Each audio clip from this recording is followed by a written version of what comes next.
Just before we came on air, I spoke to Milo Yiannopoulos. He's a senior editor at Breitbart News, and there's even been speculation that he too could find his way into the Trump White House. I began by asking him what exactly alt-right means. Well, it's a very young, vibrant, exciting new movement of conservatives in America. They are populists, they're nationalists, which is not a dirty word in America. They care about immigration, they care about trade, and they really hate political correctness. And you would describe yourself as one of the sort of cheerleaders? No, the media is desperate to crown me the queen of it. All I've ever done as a reporter is give them a fair hearing, give them a fair crack of the whip in the press. For that crime, I have been called all sorts of awful names. But they're too extreme even for you, then? No, I wouldn't say that. We're fellow travellers on some issues, but, you know, I'm very pro-Iraq, I'm very pro-Israel. There are all sorts of, you know, points of difference, I think. Do you think your erstwhile boss, Steve Bannon, chairman of Breitbart and now Trump's chief strategist, do you think he has horribly regressive attitudes? He's been described by some liberals an anti-Semite, a white nationalist. Have they got that wrong?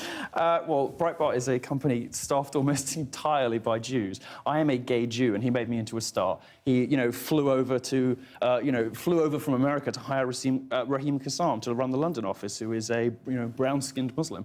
This stuff is ridiculous. What a lot of Brits don't always understand is how ugly and terrifying American politics can be. The name-calling can be absolutely extraordinary, and lots of Brits... And name-calling by Breitbart, I mean, that is ugly. Look at these headlines. Well, no, Would you rather your child had feminism or cancer? Well, that's not Steve, There's no hiring bias against women in tech. They just suck at interviews. That's extreme. That's ugly. No, it's not extreme. They're my headlines. They're not Steve's. And how are they not extreme? Would you rather your child had feminism or cancer? Well, women agree with me. I mean, 7% of British women describe themselves as feminists. Just 7. It's only journalists who are still feminists. Feminism is actually about... Feminism about equality, of course. You know, they say one thing... You're redefining it. Well, no, they say one thing and they behave very differently. Feminists like to say, when they're on the defensive, oh, don't you believe in equal rights? But the way they actually behave is nasty, vindictive, Do you believe in equality for women? Do you believe in equality for women? Any normal person does. I want women to... So you're actually a feminist, then? Well, I would describe myself as a second-wave feminist, but the modern version of feminism,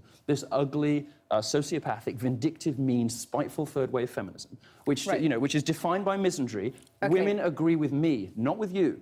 Donald Trump has talked about governing for all Americans, and yet Breitbart, the chief strategist now, has these extreme, divisive headlines. Do you understand why people are fearful about the divisions that are being caused? No, I don't agree at all. Actually, what we do is we do something quite rare in journalism these days. We publish satire, we publish provocation, we publish all kinds of journalism that traditionally would have been left-wing. You know, the sorts of dissident, mischievous, you know, thought-provoking kind of stuff where you're like, whoa, wait a minute. Okay. And then you read it and you think, oh, actually, well, that's changed my mind. Right, so don't you find... No, I want to put some of that satire to you. I want to put some of your own satire to you. Wait a minute. I know you want women to log off the internet, but we are now in the Channel-4 News studio. You have to allow me to speak. You said that women offended online should log off. You said, yes, we'll certainly let women onto the men's internet a few times a year, as long as you follow a few basic rules. You said, wait, let me finish. You said,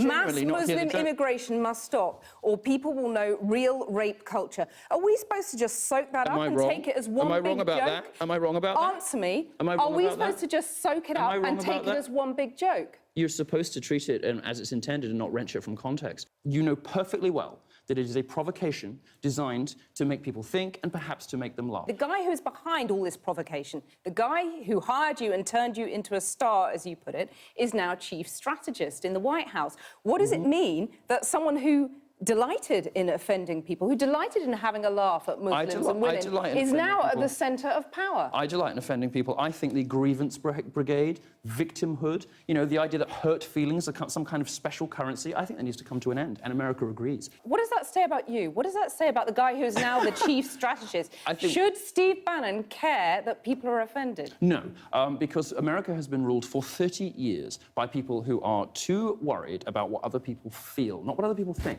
and too worried about feelings versus facts. For decades, America has been run by the grievance brigade, by social justice warriors, hand-wringers, feminists, Black Lives Matter, all these groups that are preoccupied with feelings first and facts later.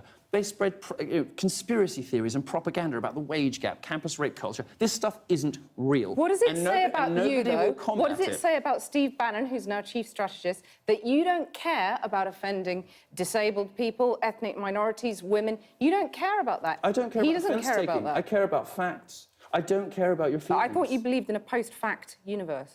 So who? That's one of your quotes. Is it? We live in a post-fact era. It's wonderful, you said. Yes, what I meant from that was just telling the facts are no longer enough. You now have to be persuasive and charismatic and interesting and funny. Just telling people things isn't enough anymore. Milo Yiannopoulos talking to me earlier.